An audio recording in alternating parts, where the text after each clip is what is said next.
pode ser atribuída a frações mais radicalizadas da extrema-direita ou faria parte, ou teria feito parte, ou poderia fazer parte de um estratagema diretamente conduzido por Bolsonaro e seu núcleo mais próximo, embora o ex-presidente tenha buscado negar sua participação nos acontecimentos de domingo. Com a palavra, Valério Arcari.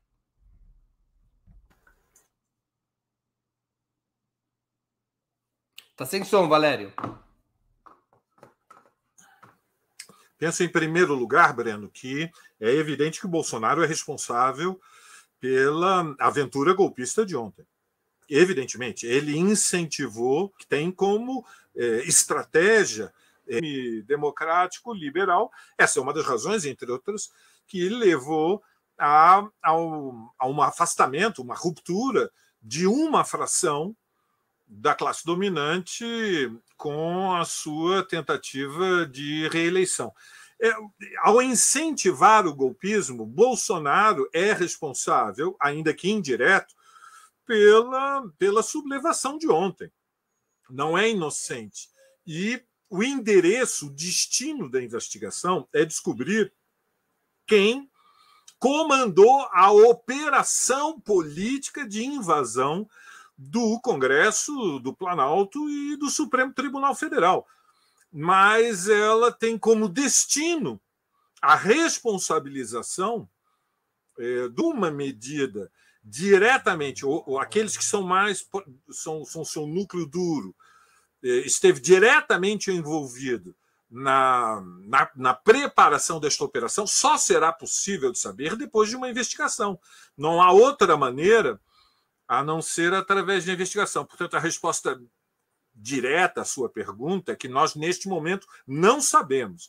Mas nós sim sabemos, e creio que o Lula esteve bem ontem, ao responsabilizar Bolsonaro, ainda que indiretamente, pela gravidade máxima do que ocorreu.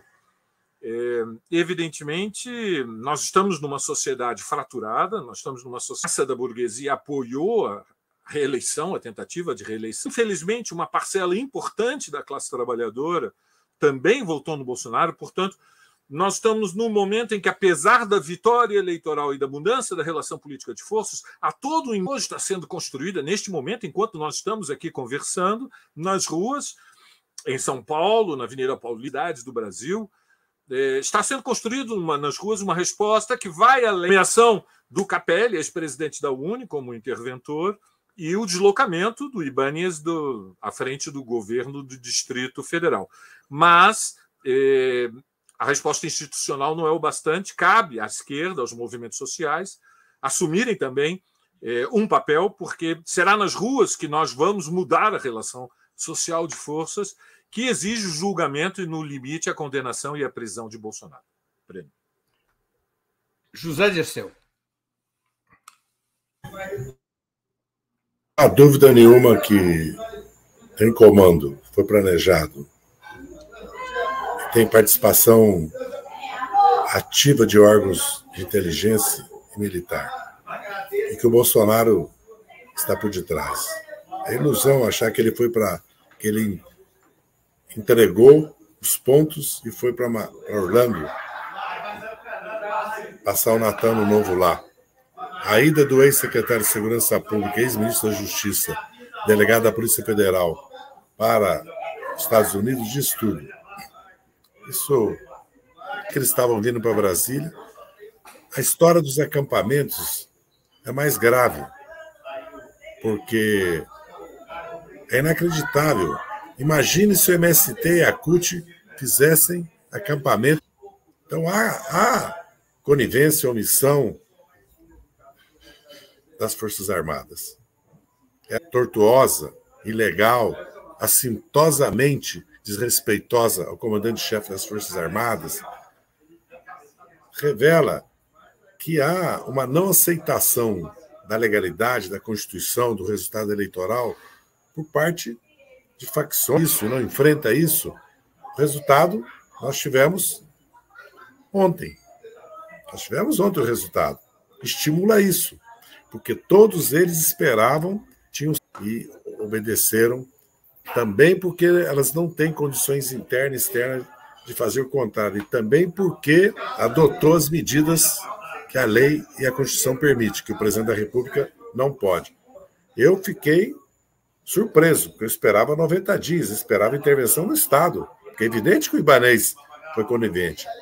Tem governadores que deu uma entrevista um dia antes, não sei se ele sabia, se declarando bolsonarista, uma entrevista provocativa, sabendo que o Estado do Rio de Janeiro é um quadro político de isolamento, porque a oposição, a tentativa de golpe, consolida na sociedade um grande apoio ao governo do Lula, no Congresso também, mas nós sabemos também as contradições, né, e as do eleitorado.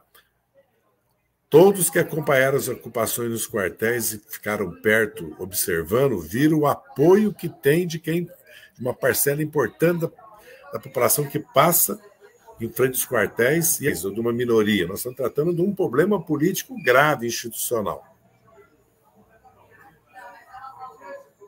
Com a palavra, Maria Carlotto.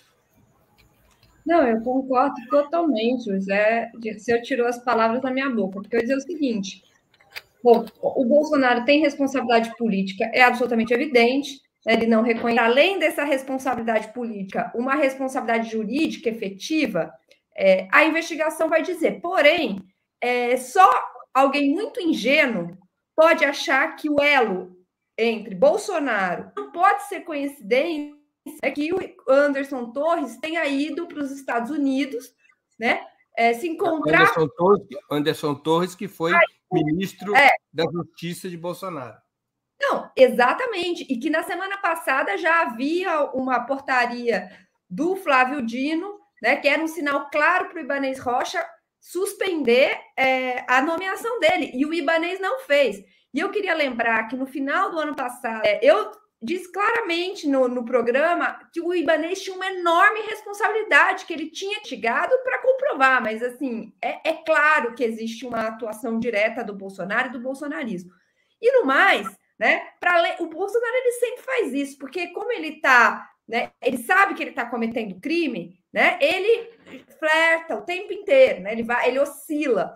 Mas os bolsonaristas que atendem ao comando do gabinete do ódio, que ainda funcionam, não condenaram os atos, ao contrário, né? Apontaram que agora vai vir, e que isso é ação direta do bolsonarismo. Existe como tanto Valério com a intenção de destruir. Aquilo não foi a destruição não foi resultado de um caos, de uma baderna, esbarraram numa obra de arte. A ordem era entrar para destruir no menor espaço de tempo possível, que foi o que eles fizeram.